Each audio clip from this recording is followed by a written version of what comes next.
We are here at Hollywood Smoke in Santa Monica for another edition of 10 Count. I'm Steve Kim, joined as always by Doug Fischer of RingTV and radio personality, the sports god, Dave Smith. Guys, very simple. Gennady Golovkin, he just bludgeons a very tough Martin Murray in 11 rounds, moves to 32-0, 29 stoppages.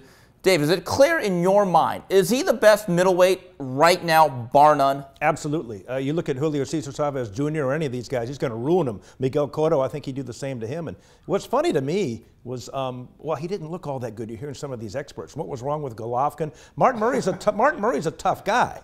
He's a hard guy to knock out. And he lasted 11 rounds with him, but he gave him a bad beating. Yes, but he did. My question about Golovkin is, he's kind of easy to hit, kind of stationary. He walks guys down who aren't strong enough to hold him off. But who's the Sugar Ray Leonard? Who's going to give him the side-to-side movement? Who's going to box him and keep that jab in his face? Who's going to expose Golovkin a little bit with good boxing skill? I don't think he can be exposed with good boxing skill. I hear that over and over again. It's maddening to hear that, isn't it? Yeah, with the Golovkin critics, and he does have a little contingent of haters out there who say, well, I want to see him I want to see how he does with a guy who moves a lot and has really fast hands. And I'm thinking to myself, the dude had 350 amateur bouts. Do you think he only faced 350 slow plotters? I mean, correct me if I'm wrong, Steve, on the international level, and Golovkin was a world amateur champ and the 2004 Olympic silver medalist, at the international level of amateur boxing, isn't it a bunch of fast guys playing tag out there? A lot of southpaws. A lot of southpaws, but a lot of guys who are running around that ring. And he was able to beat almost all of those guys, including an Andre Jarrell, who was very fast, who moves around, switch hitter. Now he has small gloves, and he has 12 rounds to work with, people. Listen, you know, as tough and rugged as Martin Murray is, he's a good boxer. He has quick hands, good reflexes, a good jab, and surprisingly light on his feet for a dude who is as sturdy as he is. He was able to kind of stick and move and hold Golovkin on the inside for about 2 rounds. Murray could easily have been 31-0 and the undisputed middleweight champion coming in. I thought he beat Sturm in Germany. That was home cooking. He was never going to get that decision over Sergio Martinez. And Dave, I disagree with you. I don't think he's easy to hit. I think it's almost like a football team. If they're going to run 5 wide receivers and throw a lot of deep passes, your quarterback's going to get hit. I think for the style that he fights, and then they've adjusted, pressure, and it's ring evolved. cutting, Because Abel Sanchez first said, you're more of a Kostya type. I'm going to turn you more into Chavez. So, Dave, you fight that style. I don't think he gets hit all that much based on the type of chances he takes. I disagree with the whole notion that he's easy to hit. And when he does get hit, he's in position to hit back. Talk to Daniel Gill about that. I'm a big fan of Golovkin. I think he's a great fighter. He might be the best middleweight since Marvin Hagler. Who knows? Whoa, better than your boy Hopkins. You love yourself some Hopkins. I'm a big fan of Golovkin, but the guys are kind of tailor-made for him that he's fighting.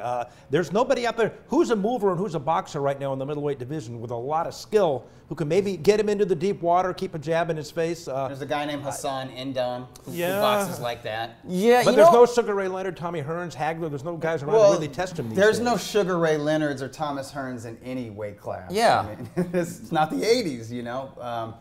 Everyone says Andre Ward, and that's an interesting matchup. 68, but, you know, if you compare, and I did an article recently, if you compare the title defenses of Bernard Hopkins and even Marvin Hagler, it's not like every defense was against Harry Greb, Benny Briscoe, and, you know, whoever, Rocky Graziano or Tony Zale. There was Caveman Lee. The lack of respect for Caveman Lee is shocking. Yeah, or William Bo James, or a shot John David Jackson who was really faded. If you look at the work he's put in the last 5 fights or so, I think he's on a pretty solid run by today's standard. He's fighting legitimate top 10 contenders. Belt holders, former belt holders. Well, his last 3 opponents were ranked by all, you know, the top 10 of all of the not sanctioning organizations, but boxing publications, whether it's ESPN's Dan Rafael or Ring Magazine or the Transnational Boxing Rankings or whatever. Everybody's got rankings, but everybody ranked those guys in the top 10. They just can't hang with him. Which leads to a lot of clamor for him stepping up to super middleweight. What do you think about that? Well, I think it's premature. I don't understand why Bernard Hopkins and Marvin Hagler, who never moved up, by the way, there didn't seem to be this public calling or pressure to move up. He's made it clear his goal is to unify the division now. With the fractured nature of the game and guys like Quillen, who I believe, and even Daniel Jacobs, who might be as mandatory very soon, hiding behind the Al Heyman shield, he may never get that opportunity. And Miguel Cotto, who I think has no interest in fighting him, but he's not asking for ridiculous amounts of money, and he's staying active. And by the way, we've stood next to him. By today's standards, he's a pretty small middleweight. Yeah, he's not a huge middleweight by any stretch of the imagination. He wants to unify. He wants to be the undisputed middleweight champ, and I think that's a worthy goal. And I'm happy to let him do that. Once he's collected all the belts he can collect at 160 pounds. Then move up, and then we can expect Peter Quillen, if he doesn't fight Quillen, to say, "Hey, you ducked me, man." Dave, you are a purist. You love you want one sanctioning body. You love the world. Well, I want eight divisions. Eight divisions. Yes. Yeah, you probably want rosin back on the canvas. But I know you believe in the whole linear claim, the man who beat the man who beat the man.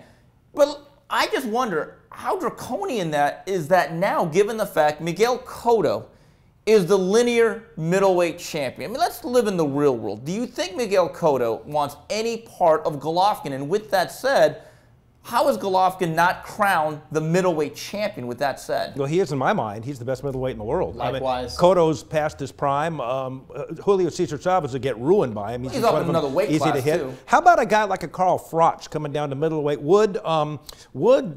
Would he go over to England and fight him on his home turf? Dave, he'll go over to England, but Froch has made it clear he's ensconced at 168, and his 401k retirement fund fight, he's made it clear it is going to be Julio Cesar Chavez. He's getting the same money and an easier fight. Yes, exactly. So there you have it. That is all the talk about Gennady Golovkin. On behalf of Dave Smith and Doug Fischer, this is Steve Kim saying till the next round, goodbye, everybody.